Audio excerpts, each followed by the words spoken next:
If you're a small business owner, you'll know just what it's like to be the chief everything officer. HR, payroll, employee benefits. Well, Gusto can do all of that for you.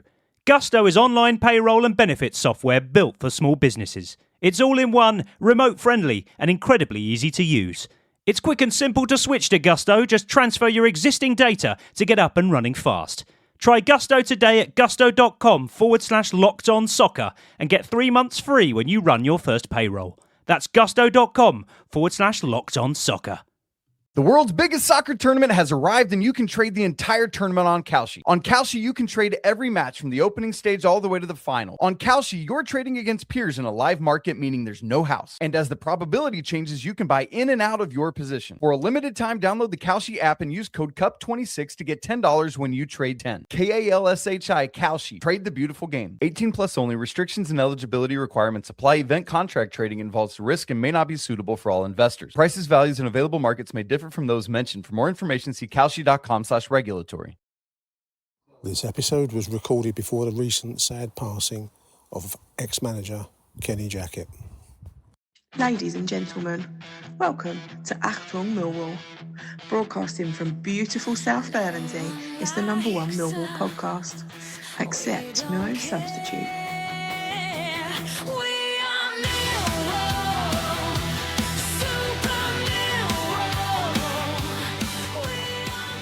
Listeners, I was bored and I was sitting there this morning in the cold rain of a June summer's morning thinking, what can I do? And a little light bulb went off in my head.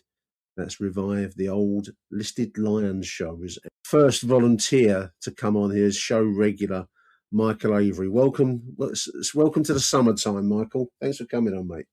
No problem. You've got the chuff from the wheat at the moment. Well, there's so little to talk about, really. There's loads to talk about if you want, but it's all depressing in the world of football. I thought we'd do our Listed Lions show, listeners. If you, incidentally, before we go into it, if you want to be a Listed Lion, I'm going to try and do a few more of these across the season. So don't all rush at once, but do feel free to give me a shout if you want to come on the show and talk about your Mill supporting life and favourite players and all that kind of. We've got 10 standard questions. I've actually nicked the idea in truth from the Robert Elms show. They have Listed Londoners on there, and I nicked it. So I can't get too uppity when people copy my ideas, Michael. We'll cancel the T-shirts. So it's a stolen idea in the first place, so I mustn't get uppity. Talking about T-shirts, there's a new kit, and it caused a bit of a kerfuffle online. I quite like it. Do you like the new home kit, Michael? Where do you stand? Nick, I'm nearly 40 years of age. I could not give a shit. Quite frankly. Well, that's the correct approach. That is the correct approach. Do you know what mine is? 3 kids on the sofa. Do you like it? Yes. You'll get one for Christmas. Done. Well, at least it's not that hideous Newcastle shirt. I don't know if you've seen that. They've taken a classic black and white stripes, of course, but they turned it to like a barcode. One bloke replied online that he got 50% off his little shopping at the checkout with it. So it's not that bad. Do you know what? In truth, I like it. The problem you got is that you got some Mill fans who still, they're like William Wallace, but instead of having the blue and white Scotland flag, they've got the old blue of the Millwall kit, ain't they? But I mean, royal blue. It's all right. Like we've had worse, and do you know what? I think it's one of the better ones. I do I quite like it. Come after me. At M Avery 1986. Come after me. I quite like it. I won't buy it. I'm going to get fit. My gut doesn't look good with like figure-hugging athletic gear these days. Listen, I'll try and get a little bit loose around the middle, Michael, just to give away a few trade secrets. Yeah, exactly. So I shan't be wearing it. And at the end of the day, it's a wicking T-shirt, isn't it? You can get those off about £5 off of Mountain Warehouse and places like that. It's the same thing, really. It's just got a bag stuck on it. So. Nick and dear listeners, I hate to say it, if you're a 35-year-old man and over, these ain't aimed at you, mate. They're aimed at the kids and the tourists. That's who they're aimed at, not us. Watch the game, let us score. Don't care what we're wearing. shades of dark blue and royal blue stripes with pinstripes. People are saying we don't wear stripes, but we have worn stripes. We got promoted in stripes in the past, but We wore red and white stripes at one point. Yeah, and it's fundamentally a blue T-shirt and with a Millwall badge printed in it.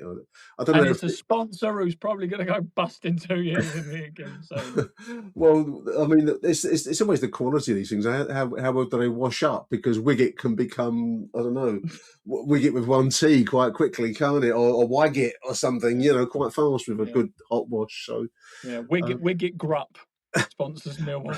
But it's all for the benefit of the club. So buy, kids. They get your parents to buy them. I mean, they're terribly expensive. Not as expensive as the England kits as we're on World Cup. You clearly don't buy them anymore, Nick. No, I don't buy them. I'm born for donkey's years.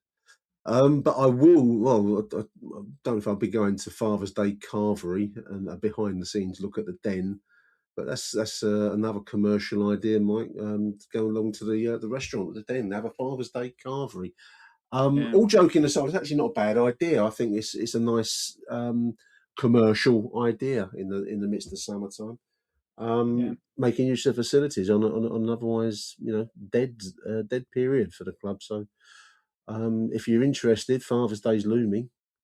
Go have a carvery. Food's quite good there, I think, at the restaurant. Yeah, it's certainly up there with Millwall's silent disco they had a few years ago. Yeah, and did anyone go to the country night? There was a country western dress up and line dance thing. I didn't go, Mike. Harry went. Did No, he didn't really. I'm just imagining I Harry can't Warren. imagine Harry. Yeah. with those spurs. Ring of fire. Yeah. Dear, yeah, that would be quite. I would pay money to see that, actually, if you're listening, mate. Harry Warren by himself doing Cotton Eye Joe in the car park. Now that's a sight, isn't it? Femi Aziz has put a few zeros on his fee, Michael, by winning the Unity Cup, and not the highest profile international tournament. Nigeria lifted the Unity Cup, beating Jamaica, I think India and Zimbabwe. Not exactly football powerhouses, but they fell by the wayside. But Femi Aziz shone at the Valley. No word yet or any talk yet of any potential moves. I think we're all kind of waiting for the start of the transfer window, which I think is next week, isn't it? 15th, did I read it? The transfer window open, so we'll see if there's any money floating around for Femi. Obviously it's been the talk of the season, really, if or when he moves, but he certainly added to his reputation by scoring a nice goal or two, I think, and an assist for Nigeria as his chosen nation to play for. Yeah, he took them well, didn't he? And I think you find more with the Championship transfer window more than the Premier League one. League One and League Two just sort of do like jobs for the boys, don't they? But the Championship one tends to be a little bit. It's a bit like I like to use my analogies. It's a bit like that sort of Pulp Fiction scene where they're all standing there pointing the gun at each other and waiting for one of them to shoot. It normally, what's coming. You just need one domino to fall, and it all starts a lot. But we were just saying off recording as well with the World Cup. You don't know what's going to happen with the World Cup. You're going to have some teams who are going to wait to see what happens with the World Cup, who bangs in a few in the groups, and then you'll get some weird New Zealand winger who done all right suddenly turn up in some European country, and that will start it all off. You never know, but it's always interesting with World Cup season because a bit similar to Aziz, you said they're scoring a couple in the Valley. This will be the moment where clubs will hold out, because if someone has a good World Cup, you can put another couple of zeros on. Someone from Curacao or the Capo Verde Islands or someone might be of interest to us. Just to finish off the pre-season, is it news? It's not really news. It's almost kind of created news, isn't it? We've got 3 friendlies confirmed ahead of the new pre-season, which starts at the end of June. Training, Michael, soon goes, doesn't it? International trips to Gillingham, Bromley, and Royal Antwerp to play at the 10. I wonder if Gillingham will have the out-of-date beer for £1 that they had a couple of years ago. I mean, do you know what makes you laugh, right? It's like, I always remember looking at the tweets afterwards, and it was like, trading standards, get on Gillingham. People with our brain, it's good business, really, isn't it? Biggest issue of our times, that is what Gillingham are doing with their lager, out-of-date lager. Oh dear. Anyway, there we are. 3 pre-season friendlies. That's Gillingham away in July. Night kickoff, 7 p.m. Hayes Lane, Bromley on Tuesday the 28th, and then at the Den Royal Antwerp. Yeah, that's an interesting one, isn't it? I mean, I know we Yeah, normally get like the odd Spanish team or the odd or German team, but yeah, Royal yeah. Antwerp is a strange one because they've actually, not that the others don't, but they've actually got a little bit of pedigree, haven't they? What a great name, aren't they? I mean, I don't know if Yeah. they've done anything since I was aware of them back in the early 1970s, but I just think it's a great name. You know, Belgian Pro League side Royal Antwerp. I think it's Is smacks that the of. team where a lot of the old Man United loanees used to go to? I don't know. I think they all I know about Royal Antwerp is they might have had like it wasn't even called the UEFA Cup, Michael, back in its early form. It's the Intercity Fairs Cup, and I think they had a little run in that, and Yeah. as a consequence, I kind of associate it with fuzzy, out of focus, just about colour TV from the 1970s. So we're going to see Royal Antwerp, which is I don't think I'm not aware of us playing them before, so it's going to be interesting. That's on the 1st of August. Saturday, 3 p.m. kickoff. There we are. Check out the co.uk, millfc.co.uk site for all your ticket info for that, all that business. Now, Michael, as I said at the start of the show, I got bored today and I thought I might rustle up a few of the old listed lions, and you were very quick to volunteer, and I appreciate that because I thought it might be like a tumbleweed going down the high street in a midwestern town at one point, but got a good few volunteers. So big thank you to you for volunteering your listed Lions Mill life to us. Now, being suitably hazy, your name, age, and occupation, and why do you follow the Lions, Michael Avery? There's your name. So, Michael Avery, I am 39 years old, nearly 40. Never. Unfortunately, I look good for it though, don't I? To be fair, um, and I am a facilities manager who works in central London, and I'm actually in the Okay. office now on my lunch recording, as a lot of fans will, not fans of me, fans of the pod will know. Yeah, Absolutely. so I'm the one who makes sure the toilets are unblocked and that you've got enough tea in your kitchens. It's the I glamour used I to, do it for. I used to work in housing, Michael, and there was a when I've never heard of the word facilities management, but it became a big thing, and I think someone in the office managed to get a subscription to Facilities Management magazine because it sounded very glamorous, and it had the hint there was a lot more money in it than in social housing. And There's I've not never that much money in it. there's not that much money in it at all. And it basically relates to some very similar issues, such as blocked toilets and hot and cold taps that don't quite work, as you get in social housing, but minus maybe some of the grimmer aspects of council estate life. So I nearly toyed with the idea of going into facilities management, but never did. There's a kind of Yeah. asides that you get on these kinds of shows. But how do you is it a familial thing for you, Michael? How would you come to be a Millwall fan? Yeah, the entire family's Millwall. Okay. My dad's slight asterisk. My dad's side's all Millwall. And I've been going there since Court Blimey. When we'll touch on it soon. Well, before I can remember Yeah. results and everything like that. But my dad took us down there. I was born at London Bridge, brought up down the Blue. If anyone remembers the old Woolworths that was down the Blue, which is now the Tesco Yeah. Express. I was Yeah. literally Yeah. my house Yeah. was behind there. Oh, is So that where it was? every Okay. yes, Yeah. so every Saturday was literally a 10-minute walk to the Den. So Yeah. Yeah. Yeah. Yeah. it was the only football club I know, and the famous Avery senior that we talk about always famously sat us down and said, no matter what your mates say, Millwall's the best team in the country. Well, he's absolutely correct, but he's also Yeah, giving you a life of misery there, Michael, as well. yeah, So yeah. thank you, Dad. Yeah, But that will. I've also got obviously three children, as you know, Nick, and Yeah. Yeah. they're all they go home and away with me, or the away I can get to, obviously. But whenever home or away or at Millwall games, they're always with me. My sister, who you've met, she comes to all. Yeah. She's a season ticket holder, works down a pub down the Blue as well. Niece, nephew, so it's a big family thing. My mum's side's more Spurs. Quite a Right. funny story. My granddad on my mum's side used to be a Millwall fan. And obviously back in the day, as even you said, Nick, didn't you, when you'd go to like sort of Millwall when they was You'd at home and alternate Charlton, you'd between. Yeah. alternate. Yeah. You'd He alternate. um he got to a point where my uncle, who's older than my mum, so sadly he passed away a couple of years ago, but he'd be sort of late 60s now. He took him down the Den and went, "I've had enough of this tosh. Let's go watch Spurs." So my mum's side did have Millwall for a little while, but yeah. So I never my reached mum's that side's all point. Spurs.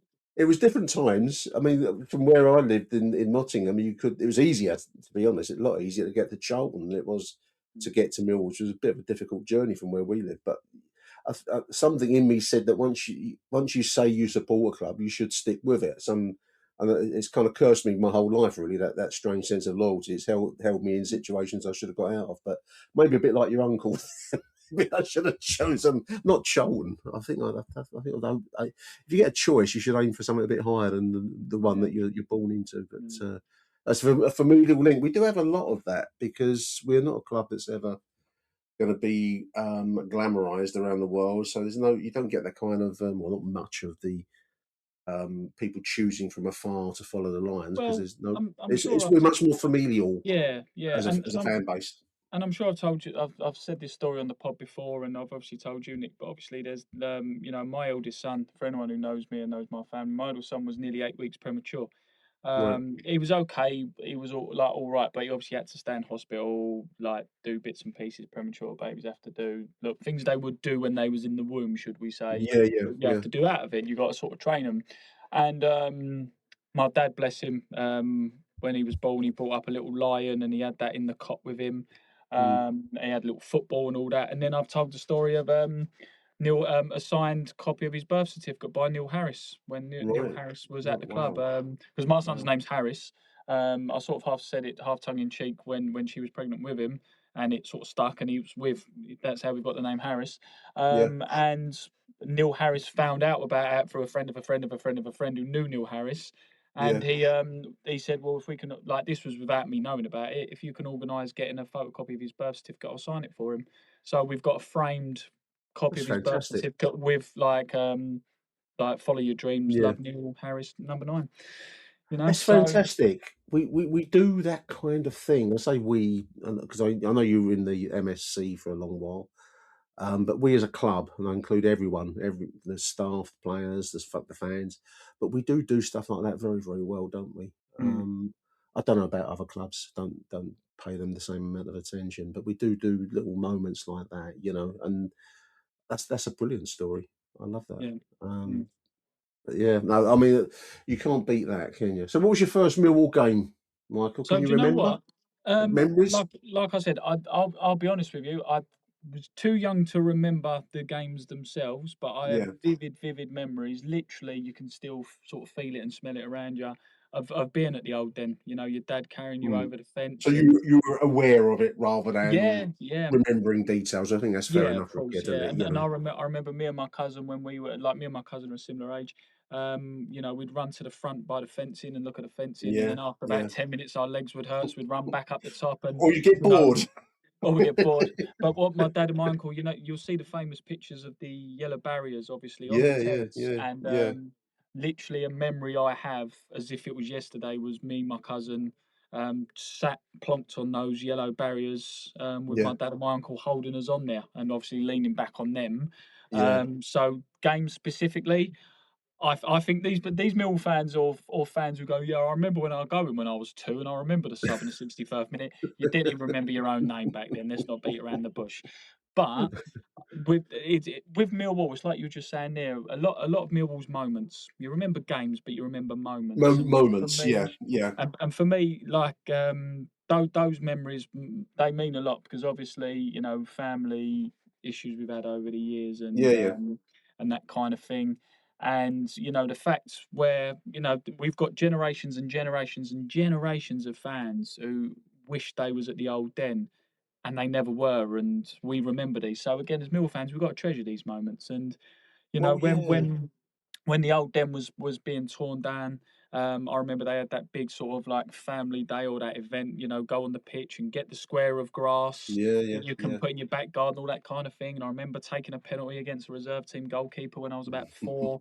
All that kind of stuff. So yeah, I don't have a game specifically, but my earliest memories of Millwall was being very young and being at the old den. So yeah, pre-93. Fantastic. Yeah, I mean, you're right. I mean, it's actually a long time ago now. I mean, I keep because I'm a certain age. I keep talking about like the new ground, and as though I don't know when it becomes like the ground. Then maybe it is the ground now because it's so long ago. It's 30 odd years since we left the old place. So at some point, it fades away in the memory. One just as a side tangent, really, listeners. But one of the things I like to do with these shows, and I try and things live on beyond you. I notice on the internet, if you're not here anymore, then somehow your voice echoes on in these kinds of shows. I don't know how long it goes on for, but it's a method of just recording things that have gone now. So as you say, there's youngsters that won't ever know anything about Cold Blow Lane. To me, it's as real as this desk in front of me. So it's a nice way just to memorialise the past, I think, as far as you ever can do. It all goes in the end, I suppose. If your business runs on 5 different apps, 12 browser tabs, and one spreadsheet that everyone's afraid to touch, it's probably time for Odoo. Odoo is an all-in-one business management software that connects every part of your business into one powerful, easy-to-use platform. So instead of wasting time switching between disconnected systems, your entire business works together in real time. Your team moves faster, your data stays accurate, and you can actually focus on growing your business. Let one unified system run your entire business. From the first opportunity to the final payment, everything works together in one place. Whether you're a small business or managing a large operation, Odoo gives you one flexible platform built to grow with you. Learn more at odoo.com. That's odoo.com. Achtung, Millwall. The new den. We're going to call it New Den, Mike, even though it's 30 plus years old. Where do you sit? And do you like our ground compared with others? Yeah, block 3. So block 3, West Upper, Barry Kitchen Stand. Yeah.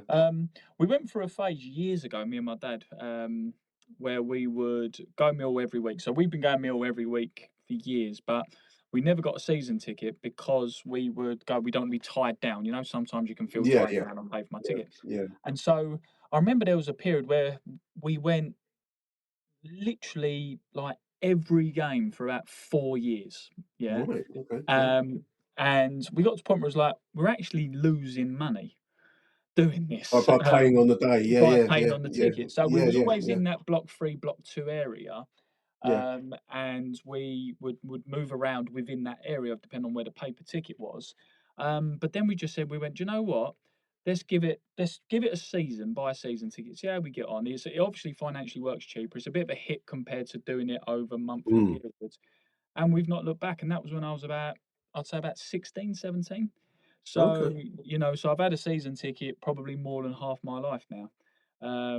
At Millwall, block 3, West Upper. My dad sits in the same seat he's had ever since we've had it. I've moved back a row because I gave my uncle my seat. Again, my little boy was born, and then my second son come along, so we had to have a jiggle around of who sits where. So basically, in front of me, we've got my dad, my sister, and my son who sits there. We have Lennon, who's my middle boy, who sits directly behind my dad. Space in between then me, but it's really weird. So we're all, and then you've got like my other nephew sits behind, then about 4 along from there. But what's really nice is where we've had that season ticket so long, and you'd know this, Nick, you get to know the people around you. So I'd say there's easily about 20, 30 people who all sit there, and we've all sat there together for so many years. So even though you're not directly next to your children or like the group around you, they're fine with them. Like we've all looked out for each other for years. So, and it's been nice as well because again, without trying to get too sentimental, because I know we're not the sort of fan base, but obviously you've seen some of these people who's like 18-year-old, and now they're like James, who sits near me. He's now in his early 30s and married and doing that side of his journey, and his dad's now retired, and know it's again without trying to be too look how great life is and rose-coloured glasses, but. You've grown with these people, and again, that's something that Millwall you seem Club so does regularly. really well. I mean, the blokes around me, I don't know. I can't think of any of their name. I don't know their names, but you just know their faces, and you always say hello. You normally share a little pre-match, how's it going, blah blah blah, and all that kind of thing. But if they're not there, it feels kind of unfamiliar. I'll tell you another thing that is always an odd thing to do. Birdshit Corner is my little perch up in the top left of along from yourself in block 3, block 1. But if you sit in another part of the ground, it's a bit like putting your shoes on the wrong way round or something. It's familiar, and it's Millwall. I mean, I once went over on the other in the East Stand in a box once a long while ago. It just feels different and disconcerting, and there's something to the familiarity and the routine of the same place, same faces. It's like home in a way. I mean, I might sound a bit like I'm overcooking it, but to change it, I remember sitting behind the cold blow lane in once, Mike. Very odd. It don't feel right. Your view's different. That Everything's might be the different. people who sits in the cold blow lane. Possibly Jeremy Kyle stand, they call it. Don't they? No, I mean, I know what you mean. Though. I mean, I do like. I mean, it's weird, isn't it? Because when you're a kid, like you see the cold blow lane, and you want to sit behind the cold blow lane and all that stuff. And like again, when I was really little, me and my cousin would sit behind the cold blow lane, and you know, like when they'd have a shot and it'd go wide, and the first time you're like, oh, I caught the ball, it's amazing, I've caught the ball. Then you do about 8 times a season, and then you actually think he's lost his novelty a little bit. I don't want to do that. I don't want to get hit by balls. And then you could see your my dad and my uncle going, "Go get the ball, Mike." That kind of thing, because we didn't get the fans the numbers we get now. But again, I know what you mean. There's a bit where you're sort of having to squint and look and go, "Cool, that line." Yeah, I sat once down low at the cold blow lane end. I was by the corner flag. I can't remember why I was there, but it doesn't feel right. You know, it has an away sense. And talking about that, I mean, do you like the ground? I love the Den. I think it's a great theatre of football as compared with other grounds that I've been to. Do you feel that way? Do you know what? The other day, because like the journey I'm doing to work, so my office is at Liverpool Street. The journey I'm doing to work, into football, involves getting the Elizabeth line, changing at Whitechapel and going down. And the other day, I got off the train at Liverpool Street, Elizabeth line, and you know what? That's the first time I was like, I'm really starting to miss the journey of going to the Den. Like, going to the Den. Another thing that's familiarity. Yeah, even the changing at Whitechapel and going along, even that, you know, it's part of it, you know, and I'm starting to get that little itch now. But no, I love the Den, and obviously people who know me through socials and know me personally know that I was a ref for a few years, still got my qualification and stuff, and I've refed at the Den. Is, you know, a big thanks to Phil Clark for giving me the opportunity, and Ed Boswell for giving me the opportunity of doing that, because it's a great feeling. And I remember, like, you've obviously been down on the Den or by the touchline, but when you're actually on that pitch and you're in the centre circle, or you know you're moving around it, and you look around and you're like, this is steep. Like I've said to you before, and you'll know, Nick, from all your times doing stuff through the AMS and things you've done for Acton as well over the years. You look at the stands and you go, do you know what? I can see now why away players don't like it here, because this if you've got this many people and they are right on top of you, if they're fired up for it, and they're on you. You know, it's great, and like I say, some of those atmospheres, like Harry mentioned it the other week, didn't he? Like that penultimate game with Fulham, the Huddersfield game, you know, games in the 90s under McCarthy with the old Captain Morgan shirts, Terry Erlock coming back in the mid-90s, those type of atmospheres, those games, Millwall getting promoted under McGee, Neil Harris scoring all those goals, Sadly and Moody, all them. You can't. For a size of that ground, you cannot get a better atmosphere in the country than the Den. I don't think so, no. I had occasion, we used to do the five-a-side tournament way back 15 odd years ago now, and I remember the only time I've ever been in the centre of the pitch, and you are struck by the kind of claustrophobic quality. It's quite strange. It feels like it's on you, you know, on both sides and both ends. That's why I really approve of the club looking to get some home fans in the away end. They're doing work there apparently over the summertime. We'll see what we get from that. But I just like the idea of it surrounding it almost. I know you got to have a little bit for the away fans, but it is a very, very intense feeling out there in the middle, Mike. Yeah, no, absolutely. Absolutely. And I really like it. I can't imagine watching football regularly anywhere else, personally speaking, but you know, I know others have to. Favourite all-time player? Who's your favourite ever Millwall player? Well, I'm going to go for someone I really, really like, and then I'm going to go for the vintage, because when I say the one I really, really like, some people might go, "Really? He was only there a little while." I'm gonna get the vintage one out of the way. The cliche. It's got to be Tim Cahill. It's got, you know, I love Cahill. You know, like in that first spell before he went to Everton, he was just incredible, wasn't he? He really, really was. Pomp. Yeah, Absolutely. what a player. And if you look at some of the goals, I know there's the sort of goals and highlights they shows that rightly of players like Neil Harris and all that, but a lot of them have got like Cahill goals, like bombing into the box and those last minute big leap headers. Just a great player. Yeah. But for me, He had go on. no, No, go on. I was gonna say, but for me, I've always famously said this, and I get that funny look. I was a massive, massive fan of Tamika Makandawiri when he was there for that Oh, short well, there's a spell. name from the past. Yeah, Wow, when yeah. under Kenny Jackett, because I remember when he was at Orient and we played against him, and I was Yeah. like, he's a decent centre half, that geezer. I'd love He for him was to a good play for player. us. He was a good player. Sadly, injury saw to him, but he was his player of the season, wasn't he? Yeah. He And was in the then, Jacket days, yeah. yeah, and I remember we had him as a centre half, and then we signed him as a centre midfield. Well, he signed him, and then we played him at centre midfield, and everyone was like, Yeah. oh, like Leighton Orient player, bottom of the League One, just been Yeah, promoted, yeah, right? We yeah. signed him, kind of thing. And I just remember the geezer was just absolute class. He could play the ball. He was calm. He was composed. He linked it all together. And you think this is a League One central defender from a team in the bottom 5 at Leighton Orient, and he is absolutely bossing Championship football here. And I it might think have he been was Zimbabwe national, wasn't he? yeah, I mean, I've just been taking the mickey out of him in a previous subject, but I think he was a Zimbabwe international. Great player.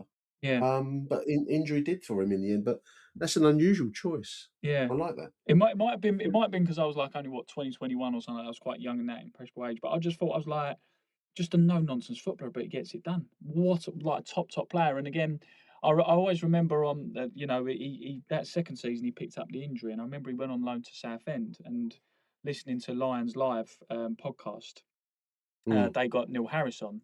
And when Neil Harris was at Southend, and they said, "Oh, Tam's down there with you, Tamika McGann, down there with you." Yeah. And trying to get him fit and all this. And I remember Neil Harris sort of. I don't want to quote him exactly in case he comes after me, but I remember it was along the lines of. You want that birth Yeah. certificate back? Yeah. But I always remember him saying like, even with one knee, the geezer's better than everyone else. Like he's Yeah. No, he was a classy, such a good player. smooth, classy defender.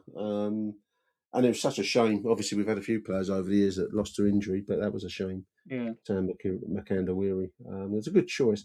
And normally I'll go for the worst Mill player you've ever seen, but I'm going to actually save that question, so I might go come back to that later on in this conversation. So I'm going to move along instead to your choice of most memorable match, which is a different thing to your favourite Millwall moment. I've got the two as two separate things. Yeah. They can be different.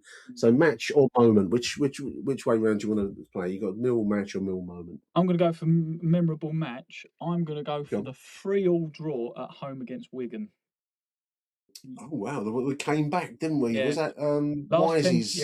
no. Last 10 minutes, it was when we had the live TV in Norwegian, late 90s. That was Wigan beat us, or it might have been early 2000, but around that period. Wigan beat us all the time. They beat us in the LDV vans. They smashed us every time there was home and away. They'd beat us in plavs. They beat us in the league. They beat us all the time. We couldn't get anything from them. And I remember sitting and standing. We were 3-0 down, and it was like game over practically. And then in the last 10 minutes, we scored 3 and we drew 3-3. And you think it's 3-3, it's a draw at home against Wigan. But it was just the way we came back and the goals in injury time. And I even now remember they played like Let Them Come and over the speakers at the end, because you think That's right, when do we normally do that for a 1-1? But I think those were the days we had like Paul Shaw as well and all those type of players. I think Paul Shaw actually scored, but and obviously Neil Harris' first spell. But I just remember the buzz of we were absolutely dead and buried. And Well, it's one of those, a draw can feel like a victory, and it's a very strange football thing, isn't it? I mean, we've had a touch of that on occasions where draws get or wins. If you nick a win late, it feels double, or a draw that's snatched away from you can feel extra gutty. So it's a very football kind of sense. There was a game, I think, under Wisey when he was player managing. I think that was Wigan, and listeners can correct me because it might be it's going from my head, but we were about 3-1 down with just minutes to go, and he came on and single-handedly managed to fall over in front of the referee and get a free kick, which he put away, and it was just like a masterclass in what nowadays is called shithousery, where you kind of manipulate the situation to get a point when it was completely undeserved. Was that 3-1 or 3-0? I can't remember. We made a comeback and pulled off a point there under Dennis Wise's tenure. Who's your favourite current player, Are we not going Michael? for Who would you memorable choose? We're not going for the memorable Oh, memorable moment. moment. Sorry, I'm losing track of my list here. Sorry, it's because I've it's because I've taken one out and my mind is wandering. So favourite Millwall moments. Sorry, mate. Do you Yeah, know no. what? It will be when Shame on me. Shame on you. It will be when we beat Yeah. Swindon in the playoff final. Oh, the Because 2010 playoff final. Yeah. because do you know what? And it's actually it's not as big as the cup final. You know, it's not as big. It's on par with obviously when we beat Bradford as well. And we've Yeah. had great games, and you can argue this season as well. Like I say, the playoff game we famously said it's probably the biggest game in Millwall history recently. And you know, going into the old First Division, always so you know, in the grand scheme of things, it's a walk on a pig's backside. But I Yeah. just remember, and Calvin's book done it so well, Michael Calvin's book, that sense of disappointment from the first season, and then having to go through all of it again, and all the Johnston Paints Trophy, and all the crap Yeah. again. And I just remember when that final whistle blew, I didn't, do you know what? I didn't even celebrate. I just let out a massive sigh of relief that we finally done it. And Well, we've broken the hoodoo, haven't we? The yeah, hoodoo. and do you know what as well? That that's a feeling. That's probably the first time I've ever had that feeling in football. Since then, you know, like you might have games where you go, oh, that's come close. That was a bit, a bit of a relief. You know, we was under Yeah. pressure and always. But that's the first time I've ever had to sit down and just let out a massive sigh because I'm like, finally, and excuse my French, we're finally at this shit division because it is awful League One. Oh no! Once you fall, I think that there's going to be a few. Leicester will find this. Yeah, Sheffield Wednesday will find it. Big clubs that you just get bogged down. I mean, look at Reading; they're still struggling down there. It's like trying yeah, to wade through quicksand, isn't it? Trying to get out. yeah. And it felt like that for us. Also, I think for me, it's a good choice because as I said, there's the playoffs exerted this kind of hold over us. We just couldn't get past the playoffs. Other clubs seemed to do it, and we couldn't do it. So it just felt like we were breaking that spell on that occasion. That was a great day. That was a cold, rainy, Yeah, cool yeah, day like yeah, today. yeah. That was at the end of May, if memory serves. That's a great choice. Yeah, I can't disagree with that. So your favourite current player in the current squad? I mean, obviously, this is all subject to transfers and business, shall we say? But who would you pick out of your current squad that you really like? I'm going to probably say Negley. I think, He's come a long way, hasn't especially he? since, Come in. especially in the second half of the season. I tend to like. I used to play as a defender when I was younger, and obviously as a Millwall fan, you automatically gravitate towards defenders, don't you? Like the way we vote for our Player of the Year. I mean, look at Jake Cooper and Kramer this year. But I think Negley's been exceptional, especially the second half of the season. I think he's made that 10 position his own. He had a little bit of a rough start here and there. There was question marks earlier on whether he can play the level and all that kind of thing. But I think a lot of people talk about Kramer, rightly so. A lot of people talk about Aziz, rightly so. But I think Negley has been as important as those players, and it's an interesting one. I don't think he goes under the radar as much as previous winners of Player of the Years have done, No, where like a no. Jimmy Abdul or someone like that. But I Yeah, think he's yeah. one of these. If he wasn't there, you would certainly notice it. And he a lot of the movement he does, a lot of the passing he does, where he plays that kind of free role, allows players like Aziz to have that extra bit of space, which then in turn allows Kramer to run with the ball a little bit more.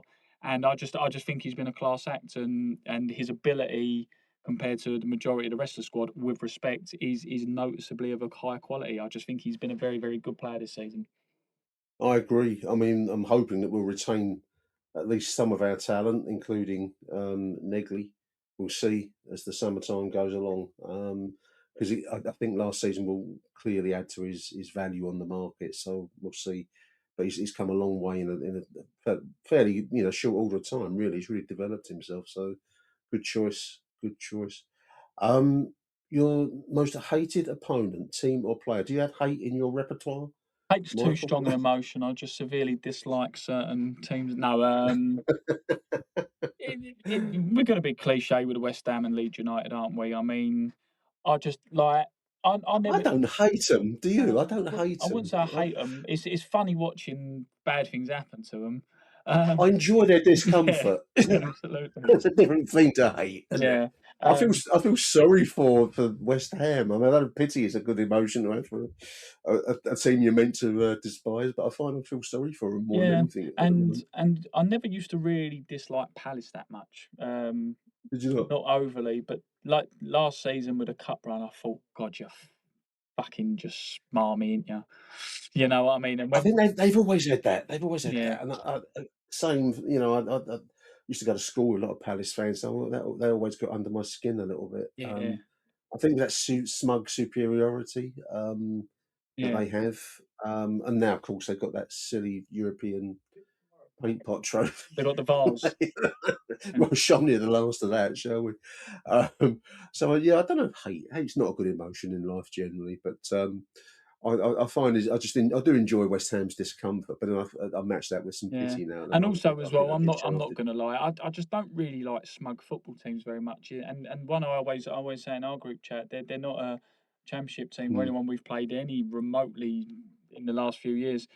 But I mean, just like Liverpool get on my nerves as well. It's just that sense of entitlement. I always remember a fan ringing Talk Sport, and he was like, like we got 98 points and finished second. Surely we deserve a trophy. And they're like, we're finishing second. Yeah, no, don't work that way. Don't work that way, mate. You know what I mean? Trust me, as a Millwall fan, is missing out by 1 point to automatic promotion. But it was just that sense of like whenever anything happens to Liverpool, in the sense, we've lost the cup final, there's got to be a major national inquiry. You lost the cup final. You weren't very good. There is no inquiry needed. But it's just a sense of entitlement. But again, I can give or take Liverpool as long as they don't win anything. A good pantomime villain down the den always used to be Lee Hughes. Do you remember he's when on he my would come list down of with swine, the absolute swine. Given the nature of his offences, we'll leave listeners to look at that up. I won't go into that. He popped up on my Instagram account. This is a very modern problem to have. He don't follow you, does he? No, he don't follow me. But he's popped up because he's obviously retired from the game now. But he was doing a thing on his favourite roast dinners and how much gravy is appropriate for his roast potatoes and his Yorkshire pudding and beef. Oh, this is a really weird world we live in now, where Lee Hughes, traffic offender, ex-com, is telling and you I'm now finding out how he likes his roast. I don't really give a shit, but it pops up. Telling us how he sieves his bisto, Jesus. There we are. So that's the modern internet world. Listeners, we're going to take a very short break, and then we're going to come back, not with your best 11, Michael. I'm going to run through a mediocre Millwall 11 after these messages. Stay tuned. Achtung, Millwall. Welcome back, dear listeners. Now, normally in the past, I've always gone for your best ever Millwall 11, Michael. But Neil Andrews on our group chat made a great choice, a great suggestion, which is that the best 11 gets a bit boring because it's generally speaking the same names, and there's so many times you can go over Teddy and Sadly. So, as a conversation starter, I've composed my mediocre 11. I don't know if you have a mediocre 11, but I do have a mediocre 11 to bounce on you if you would like it. But feel free if you have an alternative choice to come back at me with your even more. There's one thing I would say, listeners, if you there's a fine line with one of the questions we traditionally had is your worst ever Millwall player. The word mediocre doesn't necessarily imply the worst or poor. It just implies what do the kids say? Meh. This is a Millwall. Yeah.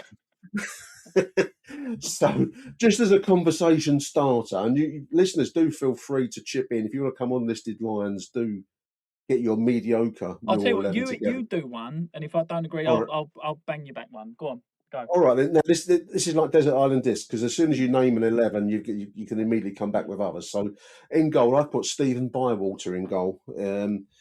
Stephen Bywater came to us from actually quite a long career actually, and he came to us. It's Steve Lomas' first sign. I'm just looking at Neil's book here. An England under-21 international. He played 9 games for us between 2013 and 15 as goalkeeper. He was an understudy to David Ford, and he came on a half-time 1-0 win over Ipswich Town, which was Ian Holloway's first win. So he wasn't terribly poor, but he wasn't brilliant. His career took in, obviously, the Lions. He came from via Hull, Wolverhampton Wanderers, Coventry, just skirting the lows of Cardiff, Ipswich. Finished with the Kerala Blasters in India, and I think that's a good way to finish your career, the Kerala Blasters. I went with Stephen Bywater as a goalkeeper in a Millwall 11, Michael. I don't know if that's harsh. Would you say harsh? He wasn't the worst, but I think by no means the best. He was destined to fail before he even put on his gloves because of the Steve Lomas and the West Ham connection. But I'm good. Do you know what? I'll go for Chris Day. Chris Day, there's another Mere. Yeah, wasn't awful, was he? Lenny He Pidgley's wasn't. Lenny Pidgley's number Lenny 2. Pidgley, there's a name. Who only got game time when Lenny Pidgley was being thrown out of nightclubs. Chris Day, born in Leytonstone, 1975, played for us 2006 to 2008, 14 games. He changed hands for money, actually. His Spurs career went to Crystal Palace for 225,000, Watford for 225,000, then got a series of loans, Lincoln, QPR, Preston, and Millwall. This is from Neil's book. Chris Day had the physique to cover most of the goal. It's not the ability. That's a big bloke.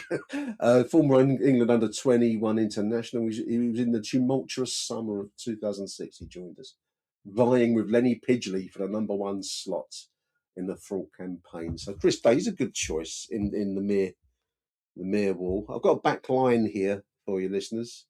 The Millwall. I've gone for Maurice Ross from the 90s. Maurice Ross. Davy Sinclair with his tattooed teeth in the centre, alongside Darren Purse, who was by common agreement past his best when he came to us. There's a recurring theme here with some of these. He was a Millwall fan, wasn't he, Darren Purse, and Millwall family, I believe, but past his best when he came to us. And then James Meredith, who I thought wasn't bad, but kind of managed to screw up his Millwall career, and was returned back in old kind of old style, old convict style, back to Australia from whence he came, to Botany Bay. So that's my back line then. Ross, Davy Sinclair, Darren Purse and James Meredith. Sinclair was one of Jimmy Nichols' Scott's signings when he came from Raith Rovers, and he famously reckoned he was so hard that his teeth were tattooed, and he turned out not to be very hard at all. There we go. I can throw in some honourable mentions if you like. Well, yeah, go for it. I will go with Jack Smith. Jack Smith, yeah, yeah. I liked him though. He was all right. I liked him because he was a willing workhorse. Yeah. Willing workhorse. He was they're called utility players. Yeah. So they managers' dreams in a squad because they can just throw him in. There's the Northern Irish guy. Oh God, what's his name? McLaughlin, Conor McLaughlin. McLaughlin, yeah. Was it Conor McLaughlin? Yeah, I think it was. And he was kind of like he would always give you 100%. Was never brilliant, but was never awful either. Yeah. It's got to be a career in football for being just, a good squad man, isn't there? And I think do you think Scott Barron's a harsh one? Because I actually like Scott Barron. I just don't think he got a fair enough. Well, I think you got to distinguish between players you like. And these are not poor players, listeners. This is the idea. This is a mediocre. These will be names that rarely get mentioned in the Millwall conversation. I think Scott can certainly go in the mediocre. I didn't mind Scott Barron. I didn't mind him. I'm not knocking him. This you wrestle with this when you put together your 11. I found myself wrestling with this because you tend to err on the side of poor. But I think Scott Barron is a good choice. 132 games, 4 goals. So we did get a good run then. We just don't remember. Servant, 2000. Well, maybe that's another fact. There are players that feature that you think, I don't remember them really. You can't think of them now. 132 games and 4 goals. Defender, stroke midfield, Scott Barron. Not bad. Not bad. Bad call in the mate 11. Do you want to hear my midfield? I'll be delighted to. In the mediocrity 11, I've gone for a central midfield pairing here of Richard Chaplow and Jason Dare. Yeah. Flanking them on either side. I can't remember if he was left or right wing, but I put Paris, Plasterov, Cowan, Hall on one side of that pairing, and Abu Fofana Yeah. for the pace. On the other side, Abu Fofana, of course, has that rarest of Mill sentences. He joined us from Juventus. Well. I don't know that's ever been said before or since. Exactly. Where else would he join from? And I remember he appeared for us, and I remember sitting high above him. It was in Block 3, actually, at the time. I used to sit there. And I thought, this boy's he'd come from Juventus. He was reputed to have fearsome pace, and so he did. But there was one problem, Michael. The football. He wouldn't take the football with him. That is our Could he problem. tear up that left wing? Could he move it down that left wing? But just the ball was the problem. But it's like going into an office job and not having a keyboard, really, isn't it? So there we are. Can I have my honourable mentions? Go on. I'm going to go for Hammer Bouatsa. Bouatsa, the Algerian master. Yeah, who could smash gloves and short sleeve shirts. He could smash a free kick from 50 yards, but he couldn't score a tap in. Mark Laird is another one. Laird, I didn't mind Mark. He was another utility man, wasn't he, Mark Laird? Yeah. I always remember with Mark Laird, I think he was up in Scotland, then he got loaned, I think it was something like Port Vale or Notts County or something like that. And they loved him down there and they wanted to sign him. And then when we signed him, all like the sort of League One, League Two aficionados were like, what a coup. He's a great player. Port Vale tried to buy him. And I'm like, yeah, shows where we felt. And do you know what? Philip Moraes. Oh God, the Portuguese. Again, you say these names, and what did he ever bring? I can't actually think of any incident featuring Philip Moraes, but he was certainly he really featured when he moved away from us under a cloud, didn't he? And he went to, was it Bradford? He he scored a goal. Yeah. Did he score a goal or an assist against us? For a Portuguese international. Or like a youth international, he didn't have to do the League One circuit quite well because he ended up at Stevenage as well, I think, somewhere like that. But he done about 3 or 4 League One clubs. And you think if I'm getting £500 a week, I think sod this, I'd get that in Portugal rather than in Stevenage. Richard Chaplow, just that's a good looking shout, at his. Actually. Yeah, well, I've got him there in midfield here, but he's a former England under-21 international. Listeners, can you believe that? I always remember with Chaplow, Nick. Sorry, was it Kenny? Who signed him? Was it Kenny Jackett who signed him towards? Well, he came to us in 2012. That'd be a Jackett signing, wouldn't it? And I always remember Chaplow, and it always makes you think, doesn't it? It's a bit like who was the Korean player that Man United had? Who always used to play the big games. Chaplow, you wouldn't see him for ages, and then it'd be like Millwall Leeds at home, like Chaplow starting, or it'd be like a really big, massive game. And it's like they're starting, and you think, well, he must be good then. Do you know what I mean? Well, English under-21 international. I suppose the clue lies in the descending value of his transfers, and this is probably a clue. I'm no follower of Championship Manager, but when he started his career with from Burnley, he's gone to West Brom for 1.5 million in 2003. Oh, yeah, he's no mug. Big money at the time. I know it's all gone inflated since, but 1.5 million. Then he's loaned out and he's gone to Preston in 2006 for 800,000. So he's halved his value. And then he's got a series of loans, including Millwall, and then joined us full time. 35 games and 1 goal. I mean, his the cherry on his Mr. Kipling cake was when we got beat somewhere. Was it 6-1? Was it Portsmouth or was it Sunderland? And he published on X, Twitter, he was playing Monopoly at home. You can't beat a good board game. Oh yeah, I remember that. Sitting with a family and then got the most almighty flogging online for that. But the descending value, I suppose that should be a clue, shouldn't it? Jason Dare was another one of Nichols' signings. Came from Dunfermline, 29 games and 3 goals.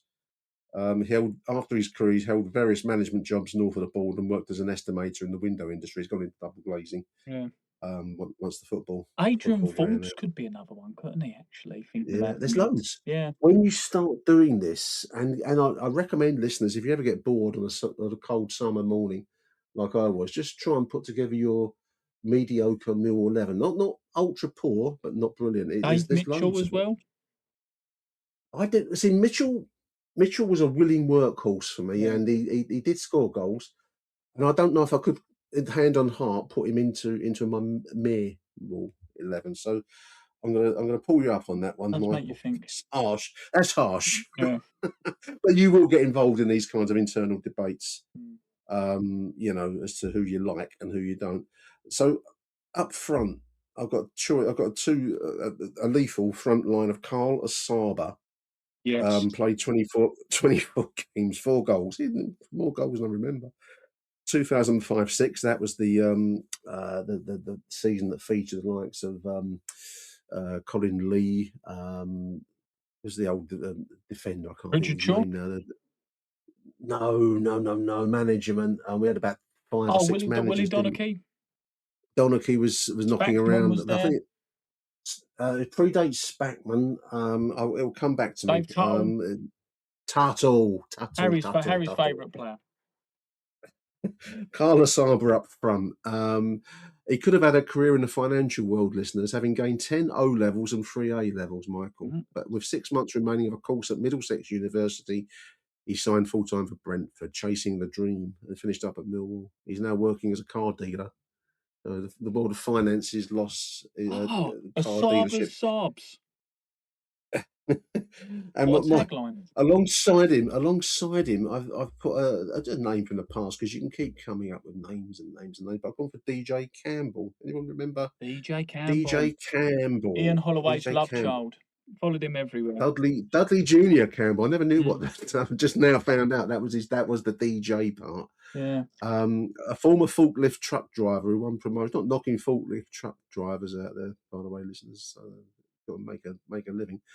But he made a goal-scoring debut off the bench. He played 9 games for us and 2 goals. But Mill terminated his loan after he was wrongly, let me say this loud and clear, wrongly implicated in a match-fixing scandal. Now runs a jeweller's, apparently. But he didn't do it. So we got shot of him. I'm gonna chuck in a Baz Savage. It was famously known for just being able to moonwalk in a pair of boots on Soccer AM. That might be why we signed him. It's just wonderful to do this, because part of the pleasure I find of Millwall is that you've got these obscure players that probably wouldn't ever get mentioned. And Basir Mohamed Savage, there he is, 11 games, 2 goals. Not a bad return, 1 in 6. He was a striker who celebrated scoring goals with a moonwalk, Michael Jackson style. Yeah. He then moved around the lower divisions. Journeyman Bass, they call him. Ended his career with a long stint playing in Thailand.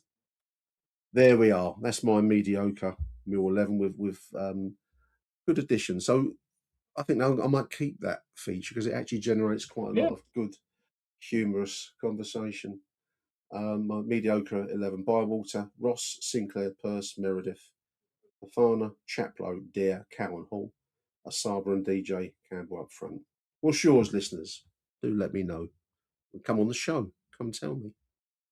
Michael, we've reached the end of your listed Lion experience. Yeah. I hope you enjoyed it. It was very good fun. I enjoyed it. It's these things are quite nice to go down memory lane and have a little think, and it's not specific areas. But yeah, no, it's good. Really enjoyable. Enjoyed the football. Thank you for having me on.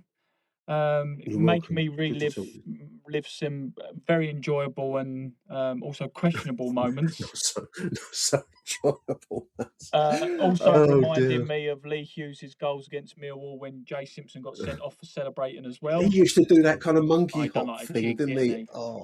Mate. And anyways, if you want him, listeners, he's cooking roast dinners on Instagram these days. He's down the local carvery. He still has a following on there, but there we are. This speaks volumes for the modern world. Listed Lion Michael Avery. Huge thank you for coming on the show. Stay tuned, listeners. We'll be doing more of these as the summertime goes along. So thank you, Mike. When I was a little boy, I asked my mother, what will I be? Who do you want to watch?